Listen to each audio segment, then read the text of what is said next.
Hey y'all, today we are going to talk about functions in mathematics.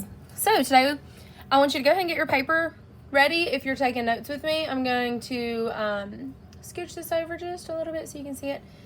Leave an area for tips and notes at the top. Go ahead and set up your tables. How I have my two tables set up. Leave a few spaces for a data set. That's going to be like X, Y, ordered pair sets. I'll go ahead and put that there for you as well. And leave a spot at the bottom for graphing. And I'm going to go ahead and put and insert a graph at the bottom that I'm going to tape in.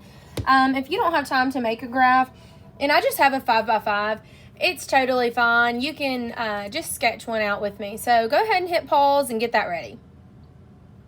All right, so hopefully you've hit pause, you've got that ready, and we are ready to go. So the tips that we are going to add, what is a function? A function is when every input has exactly one output. So let's put that in our notes and our tips at the top.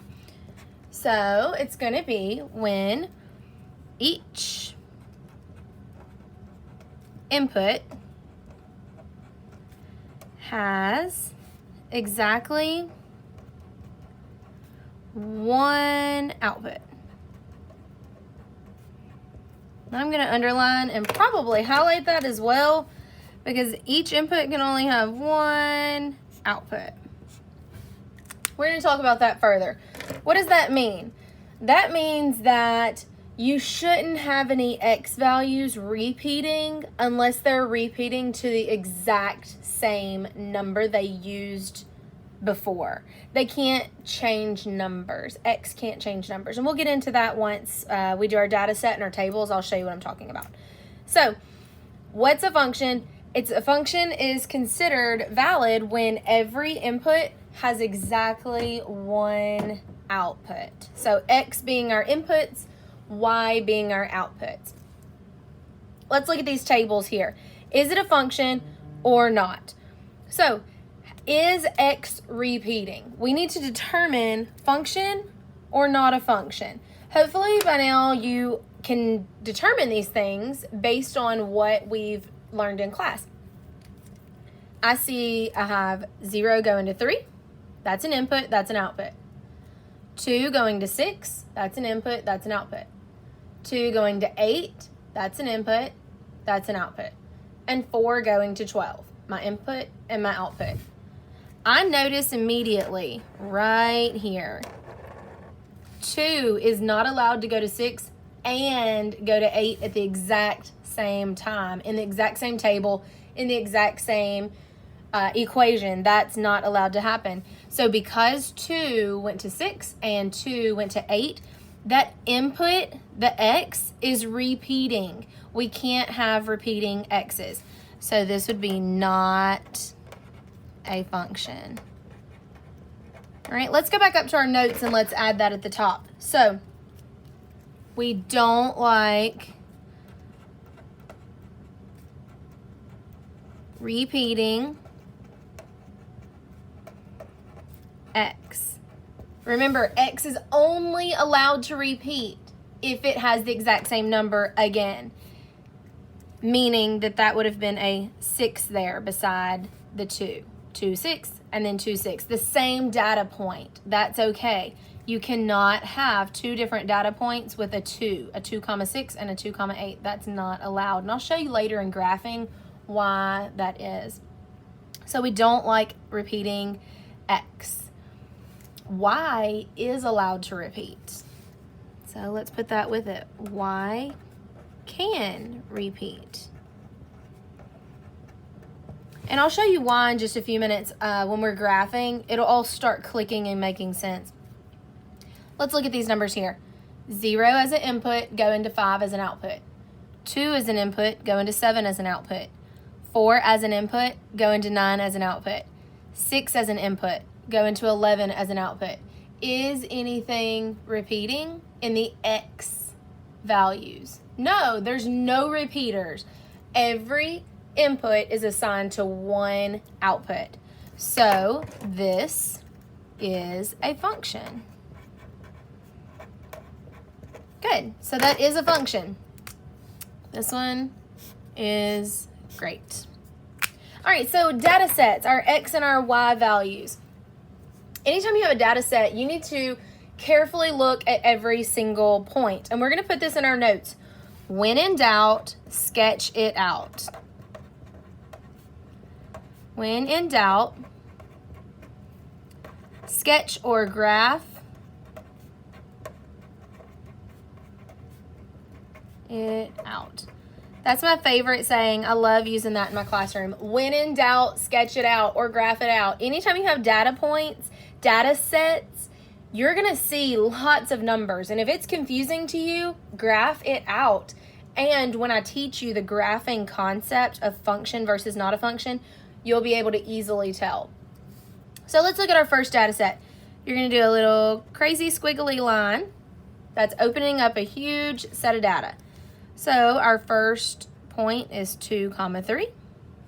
Our next point is 4, 8. Our next point is 7, 10.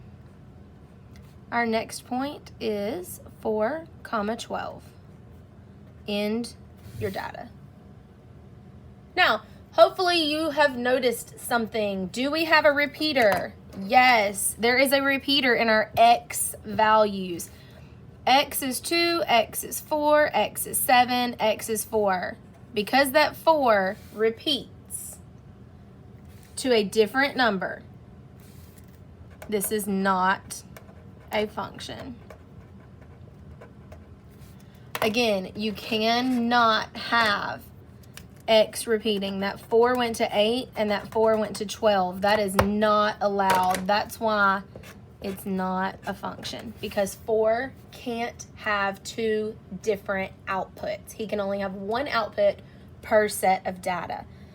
Let's look at another data set. Let's change our color up so it doesn't get too confusing down here. Different data set. 3, 1. Then we have 5, 3. Then we have 7, 5. Then we have 9, 7. End our data. Are there any repeating X values in the X spot? 3, 5, 7, 9. There are no repeating X's here. Notice that you see a 3 close to that other 3. I have students at times that this is confusing when they start seeing multiple of the same number. So that's why I always say, when in doubt, sketch it or graph it out. If it's confusing to you, don't think about, oh, I see the same number popping up more than once. It can only be in the X spot. This 3 is in a Y spot, so we're not even going to think about him right now. But like I said, when in doubt, sketch it out or graph it out, and it will help you determine what's happening in this particular set of data. No repeating, no repeating, no repeating, no repeating. So this is a function. That is a function. That is a good set of data. That is a function. All right, so let's do one more data set before we move on. And I would like to do 2, -4. Let's do 1, -4. 0, -4. -1, -4. What do you notice happening here? What repeated? -4. -4 repeated, but where is that -4? It's in the Y spot. What did we say at the top? Y can repeat. Y is allowed to. X is not. So let's check out our X's here. 2, 1, 0, -1. Did any of those particular X values repeat? No, they did not repeat. Y repeated, but that's okay. X did not repeat. So this is a function. This is good. When in doubt, you can sketch it out. And you'll see one of these examples on a graph shortly. So we have a little spot for graphing. Let me go ahead and get a little piece of tape. Let's type in this graph and let's talk about all the different colors that we see on this graph. And would the particular items, let's see, I'm going to double this and put it on the back just because I want to connect those red dots in just a few minutes. All right, so let's put this in here. Let's go through every single color that we see and determine if it is a function or not. So anytime you have functions and you're working with graphs, you're going to have something called the vertical line test. So we need to put that up in our notes as well. Let's go ahead and put that right there in that open spot. Vertical line test. Okay, so a vertical line is up and down. So out to the side, I'm just going to do like an up and down line. Put me an arrow on it. All right. There we go. All right, so the vertical line test. Anytime we have something on a graph, you can easily draw a straight line up and down, and it will tell you if that particular line or nonlinear line is a function. So let's look at these particular examples. We're going to go through each example with the color that it is. So everybody look at the purple example, and this purple example is the letter C. If I were to draw a vertical line, a perfect straight up and down line on my paper, how many times would it pass? Twice. So the vertical line test, it's only allowed to touch one time. Because this touched twice, once there and once there, purple is not a function. Because it touched that vertical line more than once. That's the vertical line test. The vertical line test is only allowed to touch that object one time. And because it touched it there and it touched it there, it is not a function. Now, you can't just draw the line in one little piece. You've got to continue your line all the way down the graph. So let's check out this orange line over here. So looking at the orange line, if I were to draw a vertical line on this orange line, straight up and down, how many times would that vertical line touch the orange? Once, twice, 3 times, 4 times. It's going to touch every single time. So the orange is not a function. Not a function at all because it touches so many times. Let's look at this blue line. If I were to draw a vertical line anywhere on that blue line, how many times would it touch? Oop, just once. So because it only touched one time, my vertical line test is passed. So the blue example is a function. That's a good one because it only touched one time on my vertical line test.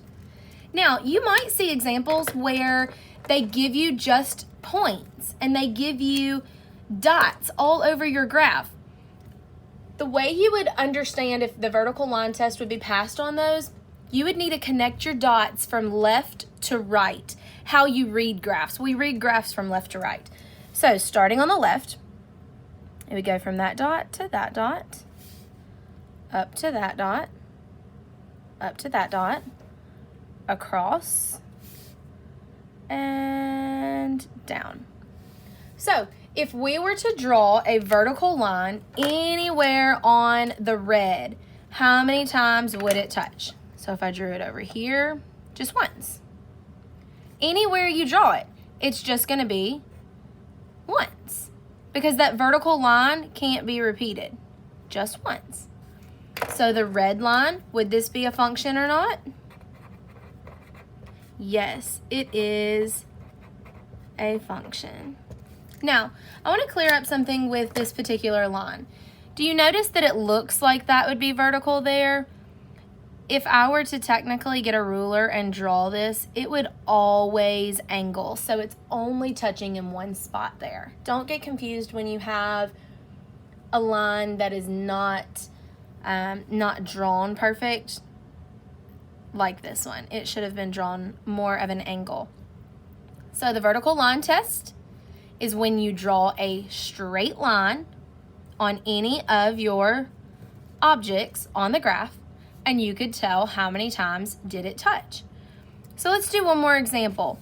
If we were to have a circle on our graph and we drew a vertical line down that circle, it touches there and it touches there. So what would this be? A function or not?